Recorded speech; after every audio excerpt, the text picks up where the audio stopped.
Bon, on se retrouve avec Clément Ray qui a fait un joli résultat au tournoi de la DAC à Rennes aujourd'hui. Clément, est-ce que tu peux nous parler de ça? Qu'est-ce qui s'est passé? Salut, écoute, ouais, tournoi, 104 joueurs, je fais finale. Je perds en finale contre Dorian de la Hares qui joue Rescue Ace Diable Star. Tournoi qui s'est plutôt bien passé dans l'ensemble. J'y suis allé parce que c'est un peu mon deck de cœur. Je me suis dit autant aller jusqu'au bout avec et bah, ça a plutôt bien fonctionné. Ça avait moins bien fonctionné à Dortmund, mais bon, aujourd'hui ça s'est très bien passé. Au niveau des match-up, je pris des petites lignes, des petites notes. J'ai joué contre Blue Eyes, round 1, je gagne.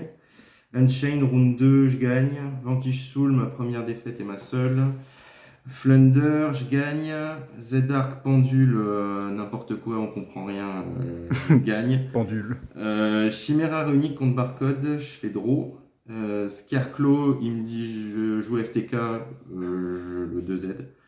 Ensuite, je passe en top 8, Chimera Runic, top 4, Chimera Runic et finale contre Dodo, la Rescue S Double Star, lose.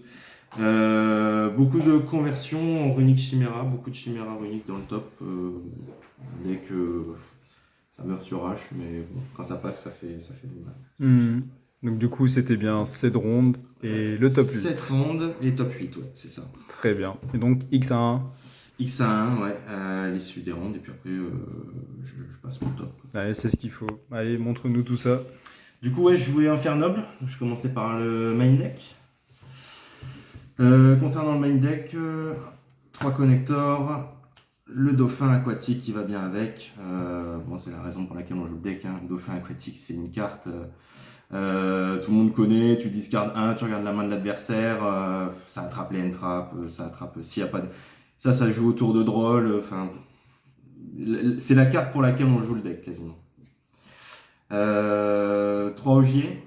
3 OGA, deuxième meilleur normal summon du deck. On veut quand même le jouer en 3 parce que ben, c'est une bonne discard, mine de rien, pour enchaîner derrière sur la loupe Isolde et pouvoir le réinca avec Ricardetto.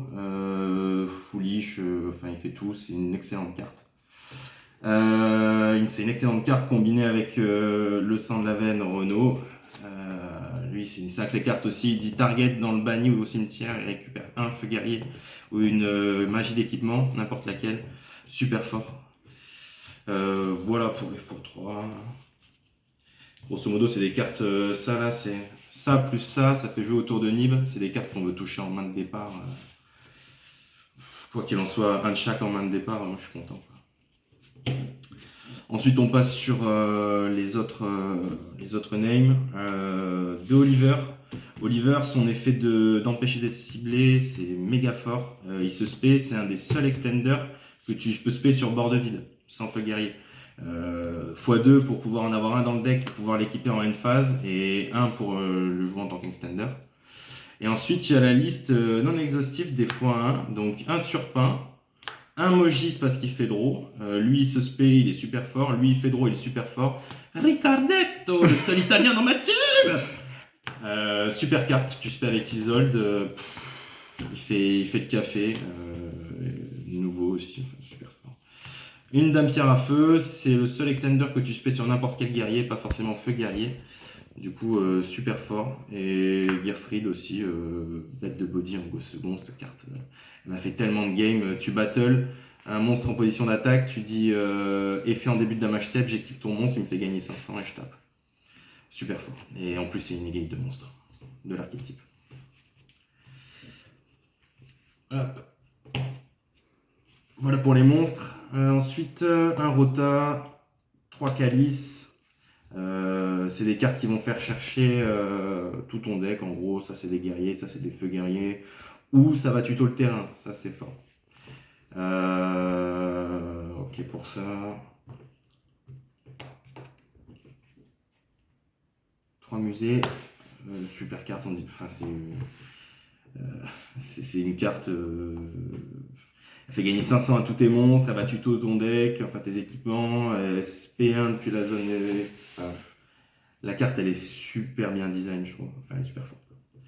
Là, un peu particulier, 2 Durandal seulement, parce que derrière, on joue une liste, une grosse liste de x1.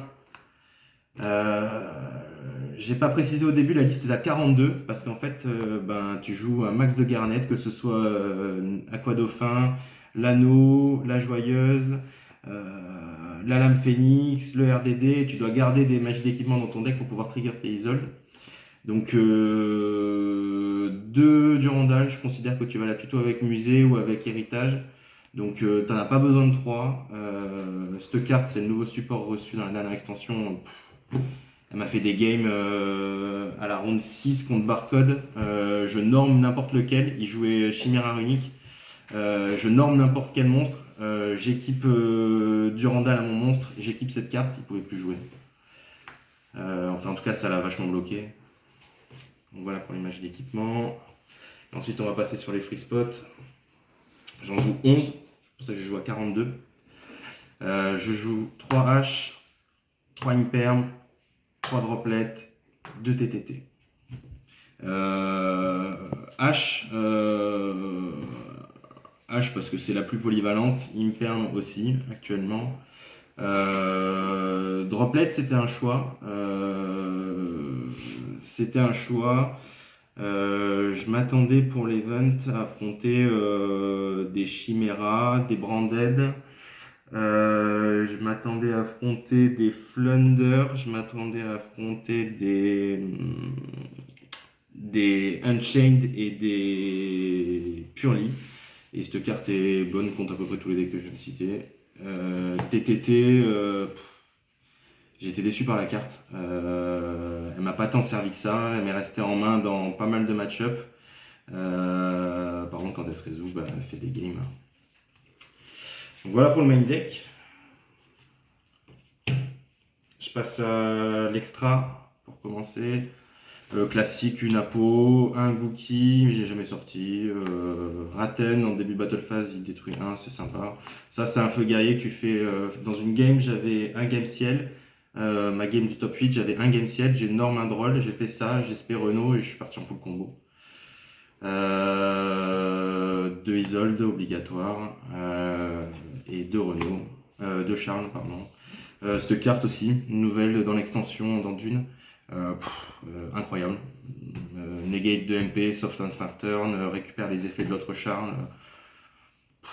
C'est trop fort. En plus, avec les équipements, tu la rends indestructible, inciblable. Tu peux pop 1 quand elle a l'anneau, negate. Enfin, elle est devenue trop importante cette carte. Et ensuite, la line-up synchro. Donc, une baronne, quand elle sort, généralement, t'as gagné. Je choisis de jouer 2 Charlemagne pour pouvoir repartir si jamais tu joues. Si je me le fais gérer, que je puisse en faire un autre pour faire mon Charles. Les niveaux 5. L'ignoble, le chevalier ignoble. C'est le combo qui joue autour de Nib quand tu open pas de magie d'équipement et Ogier et Renault. Il a le mérite d'être là. Je l'ai jamais sorti. Roland, il fait gagner au time. Roland pour jouer avec Angelica, super carte aussi. La tuto, la meilleure carte de ton deck qui est le musée. Elle se trigger dès qu'elle est ciblée, c'est méga fort. Et ensuite, je joue pas Artorigus, je joue King Dempsey. C'est le one card combo connector. Tu passes par lui, et puis il va tuto Renault. C'est une bonne carte, rien à dire. Pour le side, c'est un peu fait à la Zub. Parce que j'ai pas reçu ce que je voulais attendre. 3 drôles parce que c'est obligatoire. 2 Nib parce que ça gère les rogues et les Unchained. Ça fait quelque chose contre Unchained. Et contre des combos abusés. Voilà le problème. 1-1-1. Ils m'ont servi quasiment rien. Je voulais jouer 3 Druissons. Je les ai pas reçus à temps. Donc voilà pour les pseudo entrap. 3 Evanly, bête de cartes. Ouais, c'était dans le but de trouver des Rescue Ace, des Chiméras, voilà. Et après, je joue un plumeau, 2 Lightning Storm. Je suis parti du principe que je trouverais moins sur ma route de parfum. donc j'ai pris le parti de jouer Light Storm et pas Cosmic. Voilà. Ça m'a pas trop servi, j'ai pas affronté trop de backrow conventionnels. Et une carte, bon, il a le mérite d'être là. Caliburn fait gagner au time, 500. Il faut quand même une carte de time, surtout quand tu joues un combo. Ouais, elle a le mérite d'être là. Elle m'a fait gagner une game. Donc elle est value. Ok. Est-ce que tu aurais des changements à faire à l'avenir, des choses, mis à part peut-être les cartes que tu n'as pas reçues forcément? Je vais changer de deck, je pense. Surtout. Bon, les chevaliers, c'est sympa. Le problème, c'est que l'engine est vraiment trop faible. En fait, tu te retrouves face à Unchained où au combat d'Unchained, bah, t'as perdu. En fait. Sur full board, Unchained peut te remonter assez facilement. Donc, avec une ou deux cartes de go second, l'engine est vraiment trop faible, donc il va falloir peut-être s'orienter vers un autre deck. Après, bon, c'était pour le kiff, quoi. C'est sympa de faire un top avec un deck de cœur. Je jouais le deck à l'époque où il y avait Smoke Grenade, pour ceux qui se rappellent. Et voilà, changement dans la liste. Après, les free spots étaient top. Droplet, c'est une carte de zinzin. TTT, pas très fan. Après, ça veut dire que moi, m'a pas trop servi pendant le tournoi. Ok, ok. Bon, pour finir, est-ce que tu as des remerciements?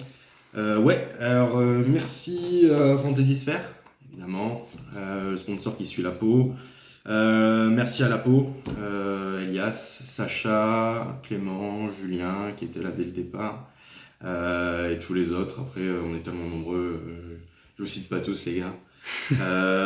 Merci au local de Lorient, Yanis, Juan, Le Guiche. La princesse Tib. La princesse Tib. La princesse Tib. Merci à Louis qui est le service 3 pièces. Et merci à mon pote Maë aussi, avec qui on s'entraîne toujours assez régulièrement. Puis je crois que c'est ok. Eh bah, très bien. Merci.